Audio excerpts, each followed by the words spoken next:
देखो बर्तमान माछ कटा सरी एटा गोटे प्रकार इलिश आमर सोमलता मैडम एटा काटुंट आम नेक्स्ट एटा बर्तमान कटा सरी जाइए धोईकी बर्तमान यार रेसिपी आम स्टार्ट करवा। आमर बर्तमान माछ धुआ होकरी लुण हलदी गोला देखु कड़े तेल गरम है। आमर स्वर्णलता मैडम बर्तमान माछ भाजबे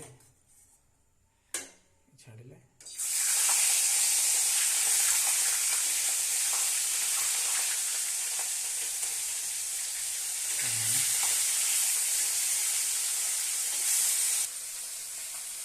या मध्य माछ देखो भजा सरीगला भजा मतलब चली लास्ट यापर आम यार रेसिपीटा प्रस्तुत करवा। बर्तमान कड़े तेल दिया सरी नेक्स्ट आम देवा एगार मैडम कौन दौर देखु मैडम आम या कौन दबा कला जीरा। अच्छा कला जीरा बर्तमान मैडम दौरान कला जीरा देते नेक्स्ट कौन दिया कंचा लंका जीरा कंचा लंका जीरा दिया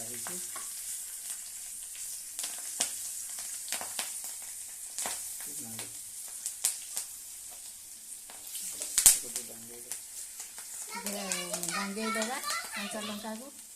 से आसला पियाज पकेगा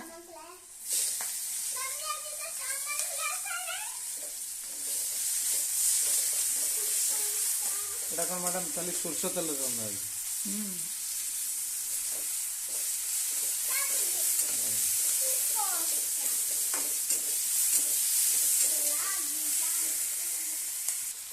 तो पियाज हल्का ब्राउन होगा बाकी टमाटो बाटी टमाटो बटा को दबा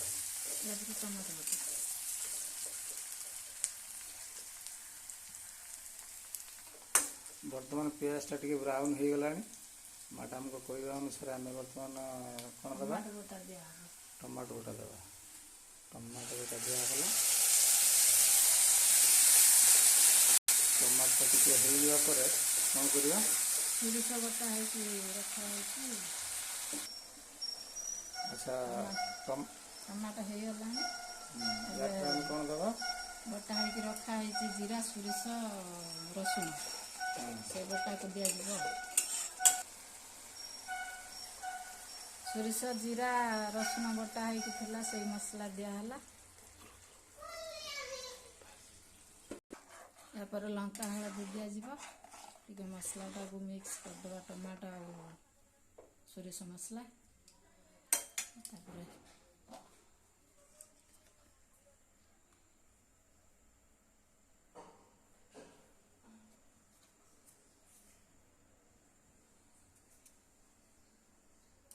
हलदी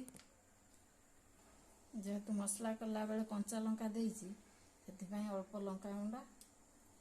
दिया लुण आवश्यक अनुसार लुण दिया स्वाद अनुसार ग्रेवी फुटीगला एवं माछ छाड़ा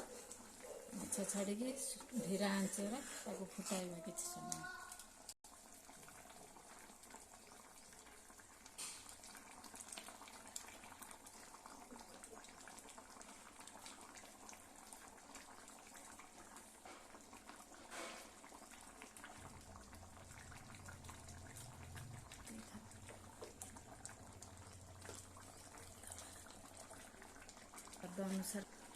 स्वाद अनुसार लुण दबा